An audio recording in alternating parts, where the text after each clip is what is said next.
a lot of people wonder, why does the U.S. get involved with all of Israel's conflicts? Right? People wonder that. I feel like people are asking that question all the time. They don't know why.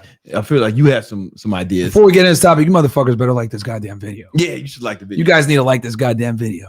All right? I got a theory. All right. And I didn't come up with it myself. Right? I got it from I know this dude. He owns a PE firm, right? Private equity firm. Like he manages like billions. Bro. Listen, no, I'm just laughing because that's what they do. Right. That's he's not. Oh, he's not one of them? He's actually from Utah. He's a Mormon. He's a Mormon, yeah. Okay, but I guarantee you his whole industry, bro, private equity is a fancy way of saying loan sharking, bro. All right. But yeah, go ahead. Check this out. So he does private equity. But he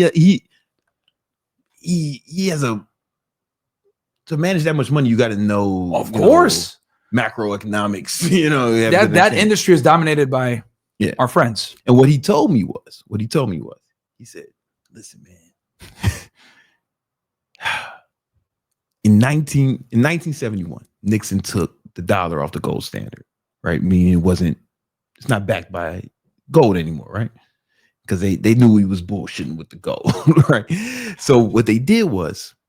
Later on, I just have my notes. I want to make sure I don't say. No, you good. You good. Right. Later on in the 70s, petrodollar. There was the agreement where all oil had to be sold in dollars. Yes. Right. Or price. We struck that deal with the Saudi Arabians. With dollars, same as in other oil producing countries, most of them, right? Mm-hmm. And every time some country tries to sell oil in another currency, bombs get to drop. You know what I'm saying? Like, for example. No, keep going. Iraq. Saddam Hussein was trying to do some shit with oil in euros. You know what I'm saying? So what they said, weapons of mass destruction. Yep. And then now who said, hey man, they 2 weeks from having enough uranium to make a bomb, right? They 2 weeks from having a bomb. Maybe he just don't know the difference between weeks and decades. You know what I'm saying? Yeah, seriously. My whole fucking life, my whole fucking life, they've been 2 weeks away. Yeah. Right. But, whether he believed it or not, I think America wanted to go fuck up Saddam because he's trying to sell oil in fucking euros. Because that's the only thing backing up the dollar is the world's reserve currency. Yep. The fact that all oil is sold and priced in dollars, right? So countries have to hold dollars and shit. It's the only thing making it the world's reserve currency. If we fucking lose that, shit goes kind of haywire here for all of us. Yep. All right. So they fuck up Saddam. Said he, fucking Bush and Cheney said he had weapons of mass destruction. They had shit. Right? They try to link him to 9/11. Yeah, try to link him to 9/11. Yeah, all right, whatever, man. Libya. Yep. Gaddafi. He was trying to do some African currency for oil. What happened to him, man? He ain't no Gaddafi. Nope. Libya went into chaos. We backed the governments. Yep. We backed slavery, the militias that destabilized them. Yep. Iran. NATO. Iran is trying to do that shit. Before I even get into Iran, Venezuela. They don't have as much oil as the Middle East, but they got a lot of oil in South America, And Venezuela was like, they was trying to sell oils in motherfucking yen. Yep. Sanctioned. Fuck out of here, man. Sanctioned into oblivion. Yep. Right. Their economy is in ruin. Cooked. And America supported the militias over there to fuck them up, The anti-Maduro people. Yeah. Then we got Syria. Right? Syria in 2006, man, signed a deal to trade outside the dollar system with Iran and Russia. Mm-hmm. U.S. response, we backed the militias that were against the Syrian regime. Yep. Sunni Muslims, ISIS, all the people that were opposing the Assad regime. We 100% the Kurds, and they're heavily censored. It's like Syria's fucked up. Syria's not a place you want to live, right? Arab Spring in the 2010s, and then we were there backing all the groups that wanted him out gone. So Russia got a lot of oil. Yes, there's a lot. It's a huge country, right? It's like the only country, to my knowledge, it's the only country that's on 2 continents. Europe is on Europe. Yeah, I think 11 time zones. Yeah, it's crazy, fucking gigantic. Yeah. So there's a lot of fucking oil over there, right? Russia began selling oil and gas in other currencies. You know what I'm saying? And they got sanctioned. They got sanctioned like a motherfucker, all types of shit. And what we backed, it's like a proxy war, right? We giving all that money to Ukraine and all that shit. And you know, they've been trying to get around it for a minute. Yep. You know, you remember who was the first Secretary of State under Trump's first Secretary of State? What year? When he first jumped. Oh, the 2016. Yeah. Oh, man. I tell you, don't even trip. Rex Tillerson. Okay. You know where Rex's job was before that? What was it? I don't know how this qualifies you to be Secretary of State, but he was the CEO of ExxonMobil. Oh, bro. Yeah, man. Yo. And Russia, and he had got Russia's equivalent to the medal to the Medal of Honor, like the highest civilian honor. Yeah, because Russia got a lot of fucking oil, man. Yeah, and Exxon been trying to get that oil up out of there for mad long. Rex ain't get it. Rex got fired. He couldn't make it happen. You know, but now Iran has been also trying to sell oil in other currencies. Yeah. They kind of get around the sanctions because we've been sanctioning them for a minute. Yeah, but they want to go harder. Why BRICS is around, honestly. Yeah, and I think this is a theory, but it came from my fucking billionaire I know, and I researched it and backed it up.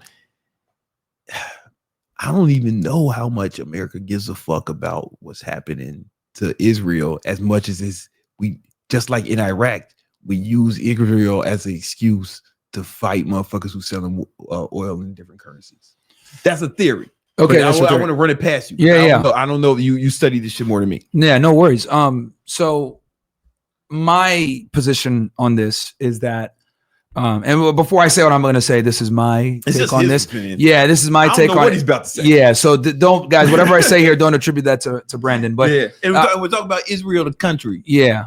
So, not the Bible and all this other shit. So, okay, not the religion, not the people, just Israel, the country, and Netanyahu. And them. So the first thing I'll say is that we have people that are pro-Israel, aka known as Zionists, in very high positions of power with overrepresentation that a lot of people don't know, right?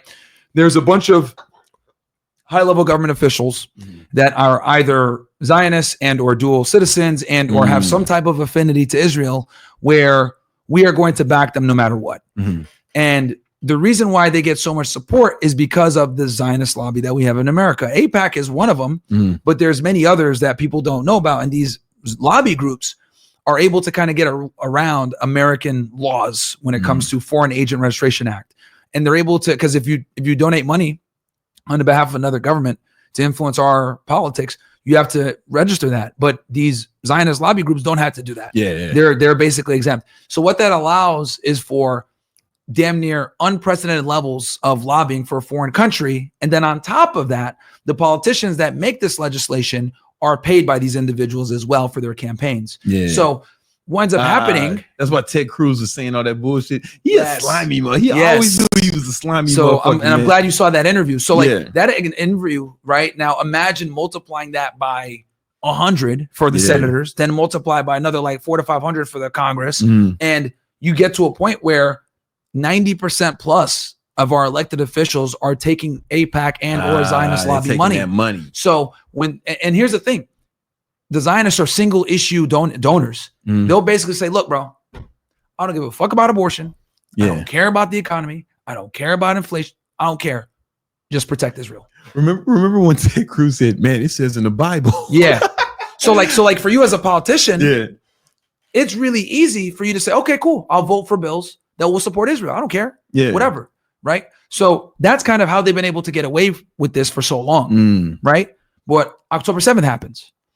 And what ended up happening was October 7th occurred and the whole world was on Israel's side. They're like, damn, this is terrible. You know, we got innocent people dying, which, you know, obviously I always condemn the death of innocent people at militia groups. For sure. But what ended up happening, and this is why it backfired on them, was Israel gave a asymmetrical response. That was way too fucking aggressive. They went mad hard. They went super hard. They went too hard. They started bombing the fuck out of Gaza.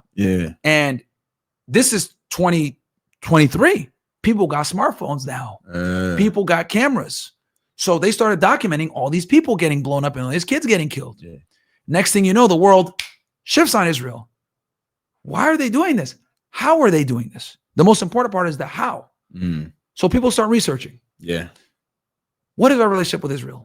How did this conflict start? Because before October 7th, no one knew about this shit. Yeah. Right? No one questioned this stuff. They've been able to operate in the shadows. Hey, here's some money, politician. Here's some money. Just protect Israel. Right? That's how we ended up in the Iraq War. But I'll come back to that later. This is a very in the Iraq War, right? I know that he was a big part of it. He came down talking that bullshit. Well, at some point I always thought at some point we got a motherfucking call bullshit. It's been 2 weeks for fucking 20 years, 30 years, 40 years. Anyway, man, I think they wanted to go to war anyway, and it was just another excuse. Yes, but you got to ask yourself why. So oil. Yes. No, I'll tell you why. Was price in oil. Well, so if you want, Google clean break memo. Okay. Clean break memo, if you don't mind. I don't know if I want that shit in my search. Oh, it's on Wikipedia. It's completely public knowledge. Like this isn't. So, and this paper, right? And I always cite this paper because it's very important so that people know that this was the plan from the beginning. So this paper, written in 1996 for Benjamin Netanyahu, was a paper that discussed the strategy to secure Israel's position in the Middle East, right? In perpetuity, because Israel's been involved in several wars throughout the Middle East, and they realized, like, okay, in order for us to exist, we're going to have to start preemptively striking and destroying our enemies. Yeah, and there were, I think, 7 countries on this list: Iraq, Iran, Libya, Syria, Yemen, Lebanon, Sudan, Egypt, a bunch of countries. Well, not Egypt, but a bunch of these countries. So what's basically happened since 1996 is we've seen each and every single one of these countries either be destabilized through war or be bribed by the United States to recognize Israel as a state through like the Abraham Accords. So one way or another, they're getting compliance in the Middle East. And the reason why they're able to do this is because of our backing. We give Israel roughly $4 billion a year in military spending, right? So they would, and 70% of their weapons come from us. So this paper outlines, that was the plan from the beginning, was to destabilize the Middle East. So when they go here and they say, oh, we got Saddam Hussein because of weapons of mass destruction. No, the real reason we went after him is because the people that were in Bush's administration were Jewish Zionists. A lot of them, aka neocons. They were getting money from they just wanted to do it, or they were getting money from the lobbyists. They're neoconservatives, right? But really what it is a lot of them were Jewish neocons, like, and they were in the government high position. So like the person that wrote this paper, Richard Pearl, Douglas Feith, Wolfowitz, whatever, a lot of the architects of the Iraq War were basically Jews. So my oil currency theory doesn't hold any credence? No, it does. Okay. This is why it was important. Okay. We didn't benefit from the oil, but Israel did. They get roughly 80% of their oil from Iraq. From the Kurds up north. And the Kurds were beefing with Saddam. Right? So that's the justification they use. They try to link Saddam to Osama. It was bullshit. It's not true. Many don't know this, but like Osama and Saddam actually were enemies. They didn't like each other. Yeah. And that's a whole other story with Operation Desert Storm. But to keep things nice and concise here, the reason why we attacked Iraq and invaded Iraq and destabilized Iraq is because they were a huge threat to the security of Israel. They had a competent military. They hit with them with Scud missiles, etc. So we had to get them out of there to allow Israel to exist in its security. In the clean break memo, Saddam was pretty much number 1 on the list that they need to get out of there. So to go back to how people came up to this, like how people are waking up to this topic. So October 7th happens, like I said, and people start getting exposed to this conflict in the Middle East, right? And what happens is people start researching. And as people start researching, they start to discover the dark history of Israel and how it became the colonial apartheid ethno-state it is today, cosplaying as a democracy. And then something pivotal happened. November 2023, a document called The Letter to America goes viral on TikTok. And me and you discussed TikTok before. TikTok has like unprecedented levels of like virality. If something starts to go viral, it's very hard to stop it. And this Letter to America was a letter written by Osama bin Laden. And in the letter, he goes through systematically all of his grievances with the United States and why they attacked. And one of the main reasons and main grievances was our support of Israel and how our foreign policy enables and allows and arms Israel to wage war on all of their enemies, killing innocent Muslims all across the Muslim world. That was one of his chief complaints. Now, why do we not know about this? Well, back in the early 2000s, when all we had was mainstream media, nothing else, the mainstream media purposely suppressed it. And the reason why, the excuse they gave was, we don't want this letter out because we don't know if he put code in here to activate sleeper cells. It's a national security threat. That's what they used. Yeah. Right? So they suppressed it. Fast forward 20 years later, now you got people that weren't even alive during fucking 9/11. Yeah. Sharing this letter. Like, oh my God, it's like a profound discovery. So it goes viral. Within a couple of days, they're axing it off TikTok. They're censoring it. They don't want people to see it, blah, blah, blah. And what that letter basically did, unfortunately, right, was it allowed people to see the dark, unfortunately for the Israelis, it allowed people to see that the reason why we get attacked by these jihadists and these Muslim extremists is because of our foreign policy. And the reason why this is so profound is because for decades, they told us they hate us because we're free. They hate us because we have a democracy. They hate us because they're radical Muslims that want to destroy the world, right? That's the lie they've been saying forever. But when you look at this letter, it's a very well thought out, articulated list of grievances, but the American public never saw it. So when it did come out 20 years later, there was shock and appall. Why the fuck did they not put this out there? So this made people start to really question our relationship with Israel. And then you fast forward, we see them bombing kids every day. We see them waging wars against Lebanon. We see them waging wars against Syria and destabilizing it. We see them go, preemptively striking countries. We see them, with false flags. So everything that Israel's done over the past 100 years now, not 100, but since like 1917 when it was the Balfour Declaration, has come into question, and it's all coming to light now, the dark history of that nation. So, and the Zionist lobbies are scrambling. You got the ADL and these other pro-Zionist lobbies, and they're trying to suppress the information. They're trying to ban TikTok. They got it banned for a day. A lot of people remember when TikTok got banned for 24 hours? Guess who was behind that? The Zionist lobby. A guy named Jonathan Greenblatt from the ADL lobbied so fucking hard to get it taken down. And he's correct, because he went over to the Knesset, which is like their equivalent of like Congress, and he testified. He's like, look, dude, we got a serious problem on our hands because Americans, this is no longer like a anti-Semitism by race or demographic issue. It's the government. He said it's an age issue. He said that the American youth are starting to get woken up to this stuff because of TikTok. So he was like, we need to fucking put reins on TikTok. So him, alongside a bunch of other lobby groups, were able to get TikTok taken down for 24 hours. And then when it did come back, you couldn't type hashtag Free Palestine. You couldn't put watermelon emojis. You couldn't put anything that would be symbolizing like freeing Palestine. And the watermelon is Free Palestine? Was that? Watermelon emojis? Because they're flag colors. Red, white, black, and blue. So it's a way to get around the censorship, putting watermelon emojis. How you think Trump is handling this? Because I noticed you man. Very poorly. Yeah. Very poorly.